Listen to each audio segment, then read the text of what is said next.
What's going on, Lions fans? Welcome to the Pride of Detroit YouTube channel. My name is Miko, and this is your go-to place for all things Lions related. That includes news, updates, analysis, and so much more. I am joined once again, like always, by my guy Morgan Cannon. And Morgan, we have some coaching news to go through today. And hopefully this time we can actually do a video and more Lions news not break while we're doing it. For real. Seeing as I would even say three of like the bigger name coaches for the Lions have already been hired this coaching cycle. So we're going to kind of touch on obviously the two major ones with the offensive coordinator and defensive coordinator and Ben Johnson and Aaron Glenn.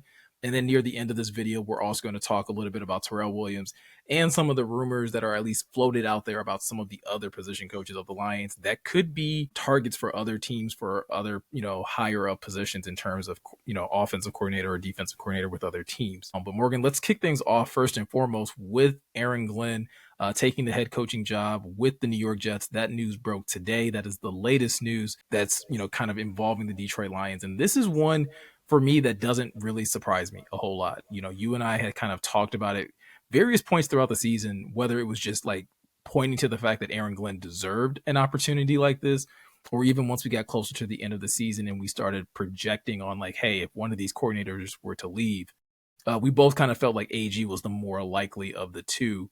And he goes back to the team that drafted him back in 1994 in the first round, played 8 seasons with the Jets, had 2 Pro Bowl seasons with them. I'm sure as an organization, they're excited to have one of their own back in there.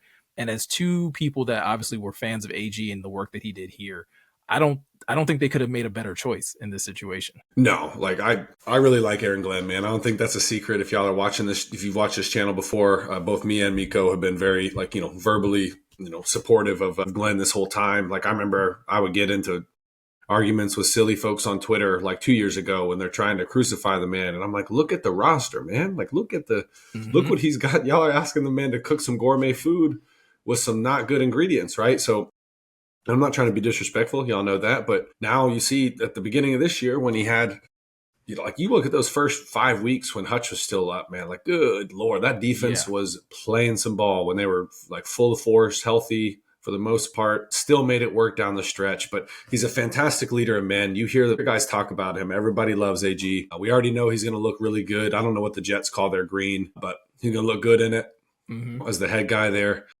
And hopefully he gets a kickback like he does on the sideline, when the defense is playing well, when he does the old head. I'm chilling. So I'm hoping the best for AG, man. I think he's awesome. I think he's like just – couldn't be more excited for him. Excited for everyone getting a promotion. Obviously, that's what you do it for, especially, with AG and Ben. But yeah, I'm excited. I'm glad he's going to the AFC. I don't know about you. Yeah, definitely glad to have him in the AFC. Obviously, I definitely thought I could see a path of him going to the Saints, and it really did feel like those were the two teams that it came down to. But you look at the Jets and what they have specifically defensively, he's going into a really good situation. They have Quinnen Williams there on the defensive line. They have Leonard Williams also on that defensive line. Quincy Williams at the linebacker level. Sauce is the corner that everyone's going to be talking about. And they have really physical secondary. And I think AG is going to be able to get a lot out of that defense. I think, again, that's probably one of the main reasons why he was a focus of theirs is the Jets know what they have defensively. When they look at their defensive talent, they know what they have there. His biggest task is going to be figuring out that offense and hiring the right people to be the offensive coordinator, position coaches and things like that. But I think one of the other big decisions that he's obviously going to have to make is the decision surrounding Aaron Rodgers and whether or not to retain him. And I'm not even going to try and, be politically correct in this one. I hope AG gives him the boot. Like it just would make me even happier as a Lions fan and for him to just be like, nah, we don't need your services. Bro, imagine in your head Aaron Glenn talking with Aaron Rodgers. Like y'all watching this channel, okay? Yeah. Imagine Aaron Glenn, who is, I do think one thing, he got better with the media over time, but man, he can be a grump up there, and I get it. I probably wouldn't want to talk to us, everybody, the beat reporters every single day or whatever. Like I'd get tired of it too, but it's part of the job. And I do think he's going to have to, he got better, going to have to continue getting better because he's going to a much bigger market. Love Detroit. But New York is different, man. We ain't New York. Yeah, bro. Exactly. Like it's a whole different beast. Like 7 million people. They have 2 teams, everything. You guys know. Yep. So that's one thing that popped into my head. That that's going to be interesting. But yeah, if I'm a betting man, I wish I could bet on Aaron Rodgers not being a Jet, because I would do it right now. There is no way on Yeah. God's green earth. I No. would love to see the over under on that one. But yeah, like that's the thing that's going to be interesting with the Jets is because you a quarterback like Aaron Rodgers, you don't necessarily just walk away from, but obviously knowing the situation and the culture environment that AG is walking in, that's going to be one of the first things that I'm sure he's going to want to reset in terms of culture. And if that means letting go of Aaron Rodgers to get the culture that he wants to have, I don't think Aaron Glenn's going to be shy on pulling the trigger on that decision. Obviously, again, you start talking about the offensive talent, though. They do have some really good weapons there. Brees Hall at running back, a Garrett Wilson as one of their premier wide receivers. They also have to make a decision on Devontae Adams. And again, if you're going to probably be okay with parting ways with Aaron Rodgers, you're probably going to be okay with parting ways with Devontae Adams as well. Which again, you asked that question 5-6 years ago, and that probably sounds ridiculous, but that's just how fast the league moves. And so like we both said, really happy for AG in this situation. Hate that he's not going to be in Allen Park. Hate that we're not going to be able to see that, see his, media availabilities because he's one of the coaches that was the best at articulating just what he expected out of players, what he expected going into games. And so great communicator. Awesome communicator. So once again, the Jets got a really good one. Nothing but the best for AG in his new situation. Gotta say though, I don't know if that's the same thing we can necessarily say or say all of the same things in the exact same way when it comes down to Ben Johnson moving on to the Chicago Bears. That news broke yesterday, and Morgan, it was a hurricane of emotions when it comes down to Lions fans. At the end of the day, it's a business, right? And I think that's the first place people start. This is a business, and these guys have to make business decisions that are best for them in the long-term future of their careers. You and I have talked about this before. There's not many coaches that get second and third opportunities if you flame out in your first one. And so I think that does make it so that you have to be much more selective when you're trying to choose an optimal position.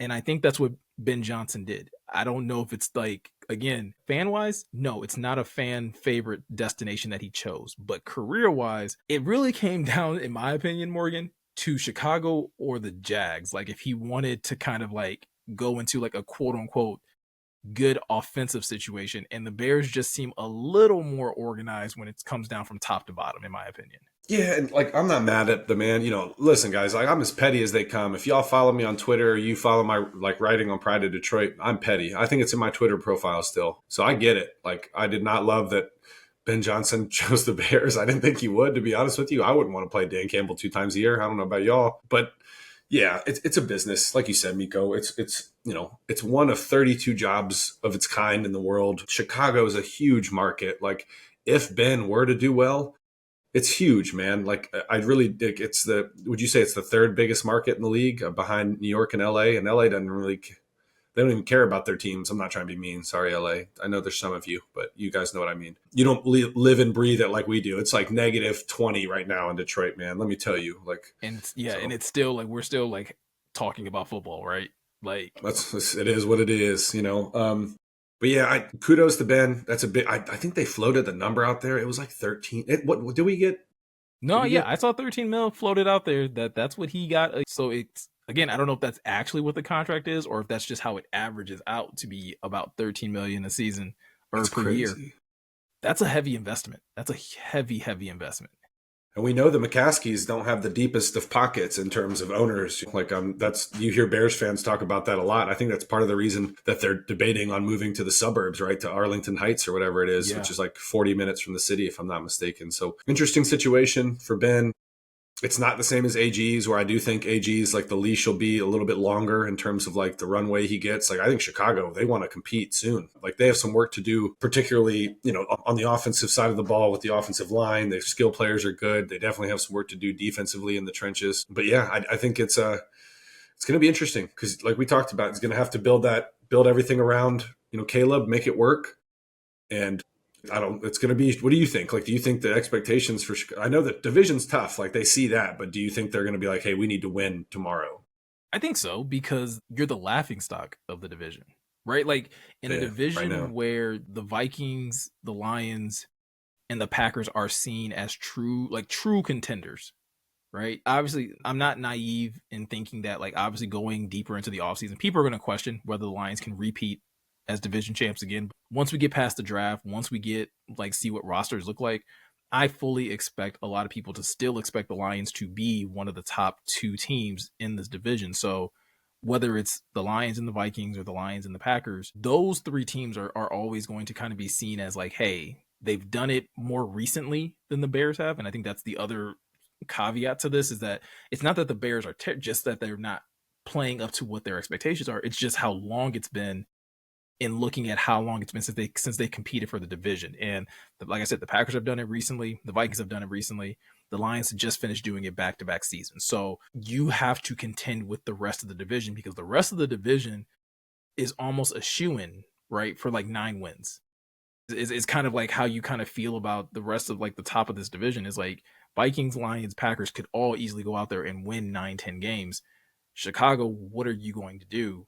And if you're not, flirting with 8-9 wins in Ben's first season, like I think there's going to be a lot of disgruntled Bears fans.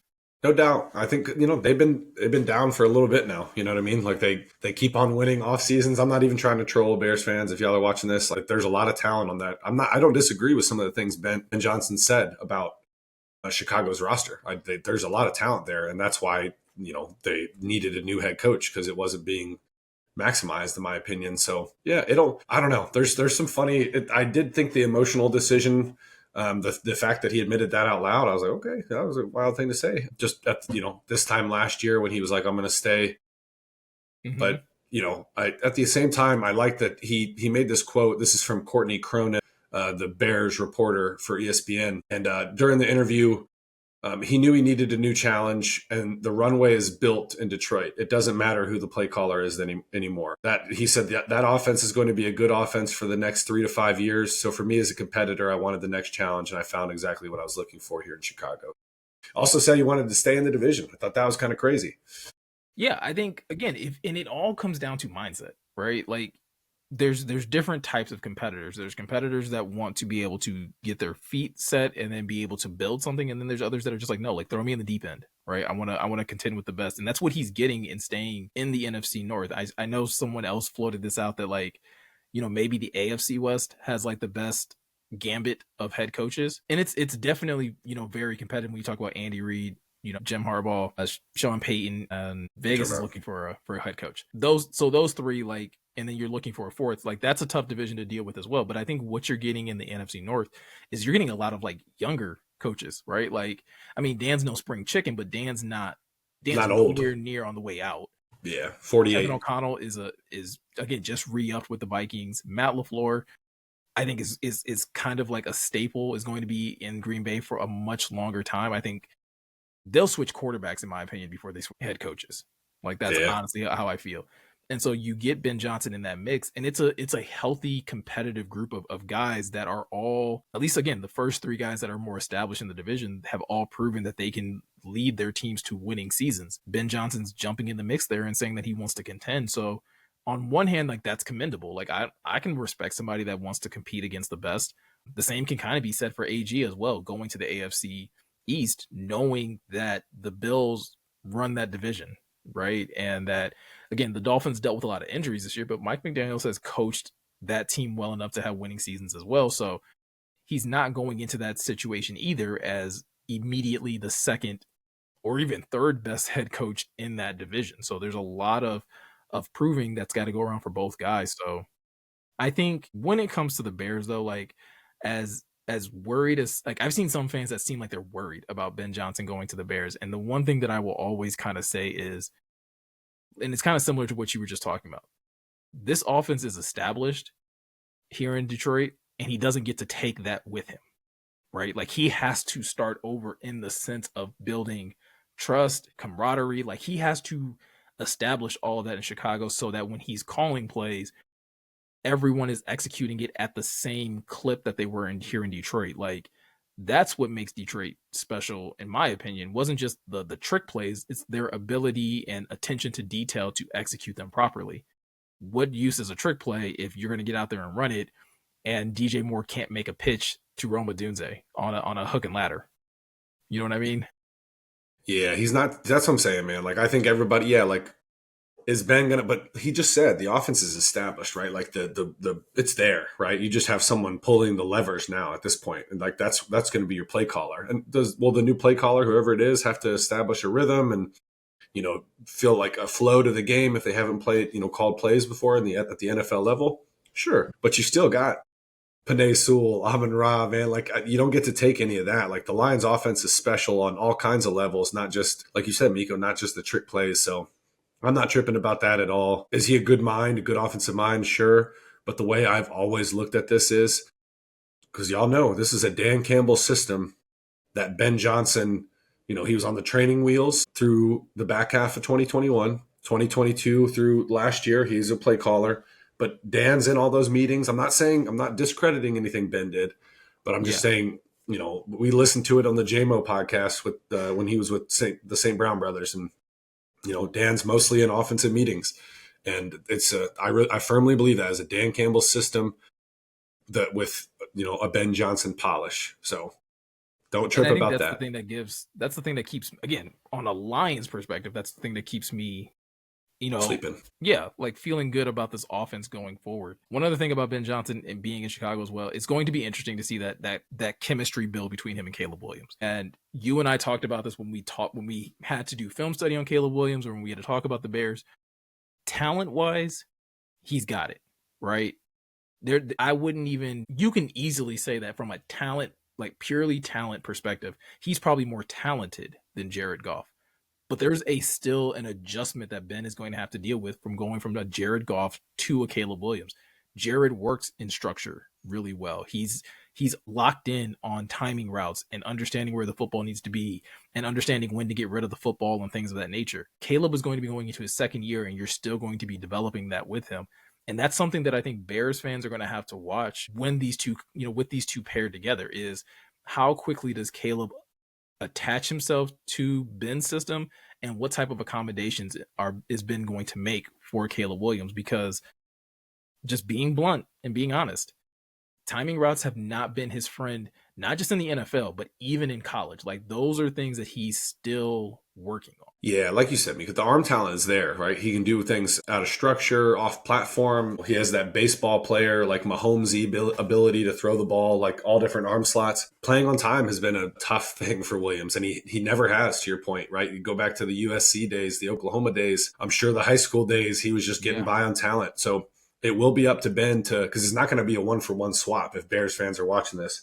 It's going to be aspects of Ben Johnson's like system and identity as an offensive mind, but like you said, Miko, curtailed to Caleb Williams' strengths, and it's not going to be all just moving the pocket and getting him out of the pocket and rolling, and because that way you're shrinking the field. He's going to ask him to be a big boy and make big boy reads. Boom, boom, boom. You're working through your progressions because, to your point, there was some throws last year when you're watching, or this year, excuse me, with Williams, and the throwing window's open. So like if you're throwing with anticipation, that ball's already out. Yep. And he fits it in there anyway.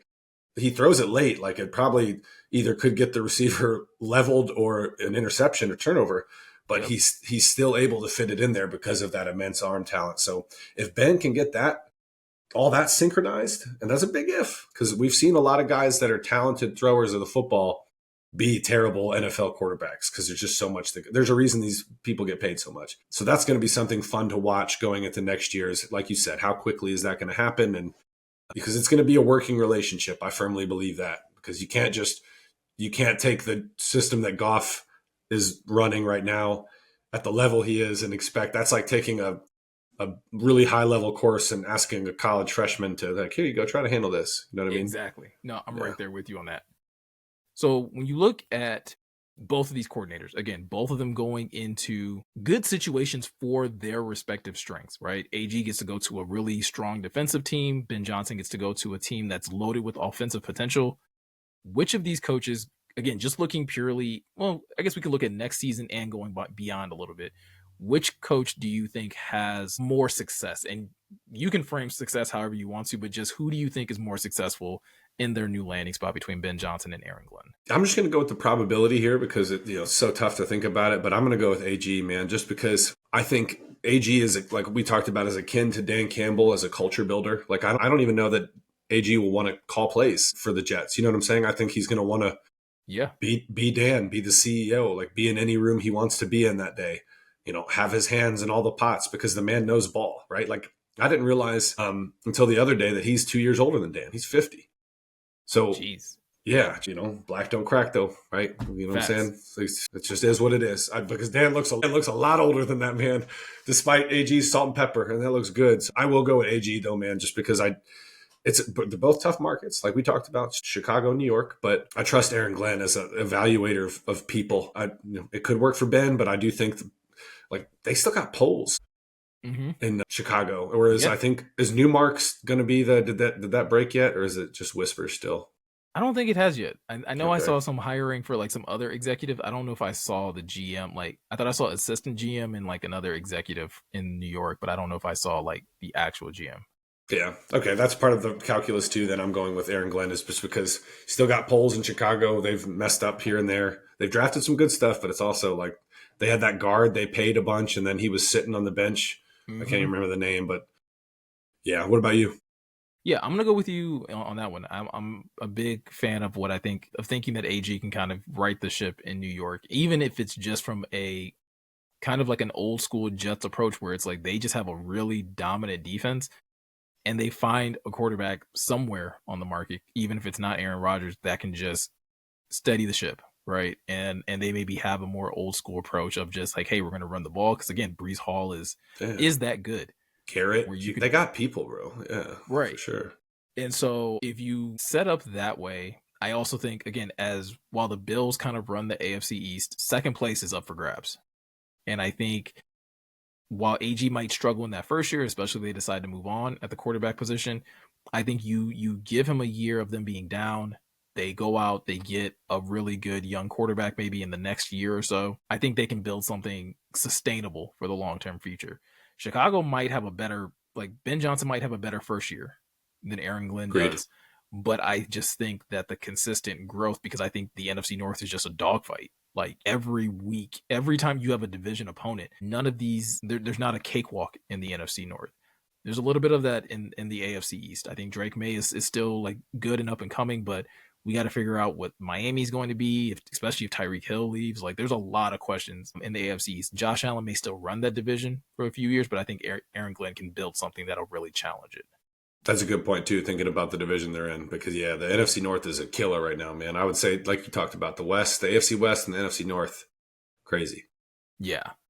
One last thing before we get out of here, we do have some position coach news that kind of broke. So along with Aaron Glenn going to the AFC's, Lions defensive line coach Terrell Williams, who was recently brought onto the staff before this past season, is also going to the AFC's. He is joining the New England Patriots as Mike Vrabel's defensive coordinator. Morgan, this one, oddly enough, stings more than the other two, like for me. Yeah, I like Terrell Williams, man. Dan Campbell was pretty emphatic in saying he's the best in the business. But when Vrabel took that New England job, I was like, crap, man, because I knew they had ties together in Tennessee when Vrabel was with the Titans. Naturally, I was like, does Terrell Williams want to be a play caller? And I'm like, shoot, who wouldn't want more money? Right. So I do. Excited for him. That's cool. But dang, because like we have Lions have a lot of young pieces, man, on the D line that we need to get developed. Like Broderick Martin, I'm like, shoot. So that's going to be another one. But trust in Dan Campbell, like because that man has been like A++ at assembling, both at pulling like plugs, like when it's not working with like look at Anthony Lynn, Aubrey Pleasant. I think there's a couple others, and then plugging the right people in. And trusting them. Like when everyone was getting on the AG thing, Dan was like, nah, that's a really good coach, man. I don't care what y'all say in so many words. So yeah, good for Terrell Williams, but just another Dan Campbell's going to have to go to that network Rolodex that he has and think about who he wants to bring in. Yep. And that's the other thing that I know for fans, that's going to be frustrating because most of us, we don't have a Rolodex of knowing like, oh, this is the next good D-line coach to get. Like it's probably somebody in the college ranks or it's somebody on a team that you just don't think of. Trust of having like a really good defensive line setup. So it's going to be interesting to see, where he goes to kind of find a fit in that regards. There's also some chatter that's going out there that some other position coaches could at least be either sought after or potentially on their way out. Hank Fraley just had a second interview with the Seattle Seahawks for their offensive coordinator position. Mark Brunell has been rumored as an offensive coordinator target for Aaron Glenn. over at the Jets.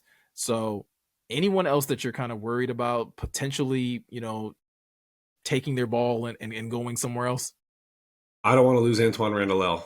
All those make, Burdell and all them like, but I kind of agree. Eric floated the idea of like the David Blau thing because everyone's been so complimentary of him in the quarterback room. I'm like, could he be quarterback coach? But also a little weird because he was Goff's backup not too long ago. So I don't know. Yeah. But yeah, I don't want to lose Randall, man. That would be a tough one because look at that room. Goodness gracious. That's a very well put together room, and that's someone that has gotten a lot out of people. Go ahead, my bad. Yeah, no, I was gonna say I just hope Aaron Glenn doesn't have his eyes on him. Like, yeah, leave us. No, please find another wide receiver coach. Anyone else? Dan probably told them, he's like, hey, I love it for y'all, but don't y'all come in here pillaging my coaching ranks, especially because that would have to be. Well, I guess he could interview if Randall L wants to interview for AG, the OC in New York. I wouldn't blame him. That'd be a cool, cool gig potentially. But no, I love Randall L, man. I think obviously Amon-Ra, 2-time All-Pro, JMO finally, we got the real JMO, and that he cranked it up to 10. So yeah, I want to keep Randall L. Yeah, I'm obviously most worried about Hank Fraley. Like again, no, I thought you were talking about not mentioned. My bad. But yeah, Hank Fraley, if we're including those, I'm most worried about Fraley for sure. My bad. Yeah. Hank is the one that, like, obviously offensive coordinator is a huge promotion. So it's one that if he decided to take that one, I wouldn't blame him. But like, man, he's done such amazing work with this offensive line during his tenure here. And he's probably deserving of a promotion in some regard. Like you said, at the end of the day, it comes down to trusting Dan, trusting the relationships that he has. And none of us know how deep those relationships really go. Like, I think, I know Eric put out an article earlier this week where he kind of gave off a couple coordinator suggestions. And again, this is not like saying that Eric doesn't know what he's talking about. I'm just saying, like, we don't know all of the connections that Dan has. We know of obviously like, oh, he played with this person or he coached with this person. But I don't even think, like, when it comes to Terrell Williams, right, we didn't realize like how connected him and Dan were prior to him bringing him on staff. So there's a lot of good possibilities, I think, out there for this Lions roster. Again, for all of the coaches, right, this is well deserved based on the work that they've put in to be able to get the opportunity to be head coaches of their own franchises, or in the case of Terrell Williams, to be a defensive coordinator with the Patriots. But at the end of the day, it's still one pride over here. And I think the Lions are going to retool both with their roster, with their coaching staff, and knowing Dan and knowing Brad and knowing Sheila, they're not going to blink, right? They're going to look at all of this as a challenge to overcome, and we'll see what it looks like. We've already said that it may not look like 15-2, right? But I don't expect this team to go back to the gutter just because they lost a couple coordinators. I should have an article probably releasing tomorrow. I actually got a message Jeremy be like, hey, did you look at that yet? But basically talking just what you said, Miko, this, at the end of the day, man, Sheila killed it, and the rest of that little team that she put together to hire Brad and Dan, because that's the head of the snake, man. Like, yep, Brad Holmes and Dan Campbell, and I trust. I think Amon-Ra said it. I included the quote in the article that I wrote, but just he trusts Dan, man. Like, he's gonna handle it. So I'm right there with you, bro. It's cool to see people moving on. Hank Fraley's back here. People don't realize he's like Ben Johnson. He was a holdover from the Patricia era. Yep. And everyone really liked him, so he stuck around. And so maybe, Seattle's probably cool. Never been there, would like to visit. Yeah. So again, we'll keep an eye out on any more recent like coaching staff news. Obviously, Dan has already kind of said earlier this week he's not going to rush the process of bringing in a new OC or DC. Obviously, there's a timetable like for those types of things, right? They have the draft that's going to be coming up, free agency and stuff like that. You would obviously love to have the main people that are going to be, running those sides of the ball in place before you start, trying to attract different, talent to the team.